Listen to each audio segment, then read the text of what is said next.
هنا وهيا تشجو داهي هيا نقباواندن هيا يكجمار وهنا كرجمار سينجولار وبلورال.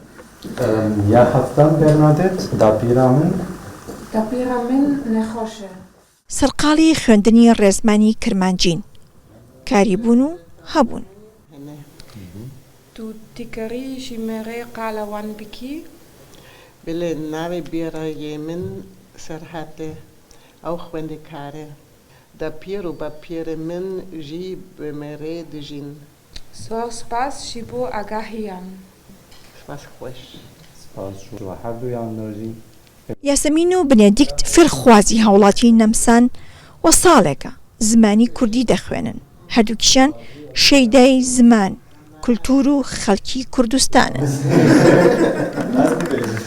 حرمت من جبو گله کرد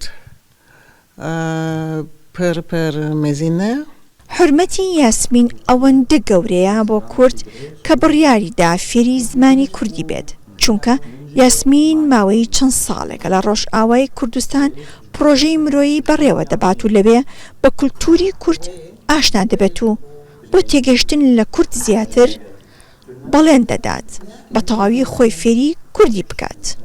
میرۆڤ بە ئینگلیسی نەزانن و ji ber vê yekê ez dikarim bi kurmancî fêm bikim.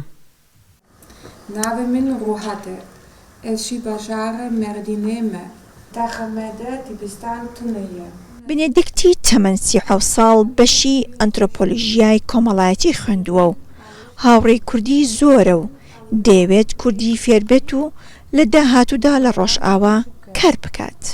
چند كردي و زمان كردي كلك خوشه و بالمن تكشينه و أري تلالي بير خوشيكي لمن أويران سيدة دكي بيرين داري تميار إيوين داري تمي ڕۆژهەلاتە ناوین گەلێکی باڵا من دکشینە و من لە زانینگەها زمانی عەرەبی خوۆندیە ji ber vê yekê min xwest zimanekî nû hîn bibim.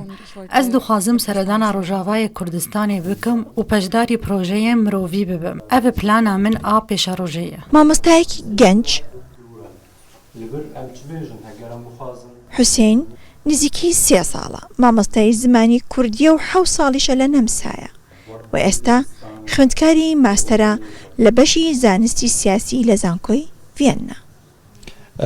کەسن کورد هەنە کوردێن بێتری کوردێ باکوورن یەک کولڤر ji dayîk bûne کوردên rojava jî hene ên rojhilat û hin jî ê başûrin kesên ku bi soranî jî diaxivin hene ku dixwazin fêrî kurmancî bibin lê bêhtirî beşdarbuan jî xelkên Awsturyayê û Almanyayê ne wekî din jî ji carinan ji Çînê yan jî Japonyayê jî beşdar hebûn ez dibînim baş fêr dibin ji bo wan jî rêzman ew qasî zehmet e.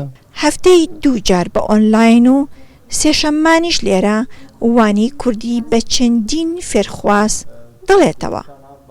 بیرۆکەی فێرکردنی زمانی کوردی لەم پەیمانگە دگەڕێتەوە بۆ 4 ساڵ لەمەوبەر ئەو کات تەنها 20 فێرخوازی نەمسایی هەبوو بەڵام لەو کاتەوە ساڵ بە ساڵ فێرخوازی نەمسایی و ئەڵمانی زیادی کردووە و هەتاکو ئێستا لەم پەیمانگایە نزیکەی 200 فێرخوازی نەمسایی ئەڵمانی فێری زمانی کوردی بوون بەشێکیان وەک حەز و خولیا بۆ ئەو زمانە و هەروەها بەهۆی کارەکەیانەوە هەندێکیشیان بەهۆی پەیوەندی خێزانی لەگەڵ کوردانی ئەم وڵاتە خۆیان فێری زمانی کوردی دەکەن.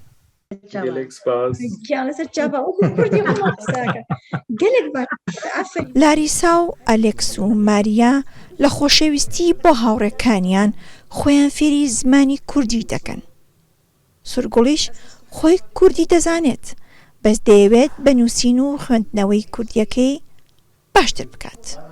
ڕاستی یعنی ئەم فێری زمانی خۆ نەبوونە لە دبستانە یان ماڵێدا ji ber wê ji ber me girîng e yani em fêrî zimanê xwe bin bi niza yani nîvî ştegalî me belkî hemî zanin nîvî erebî ne nîvî zimanê dî tevlî bûne bes yani ji me re niza baş e wê yani heta ji me were پێشدەتر ئەو ببنیان ژێم باشتر فێری زمانی خۆ بن.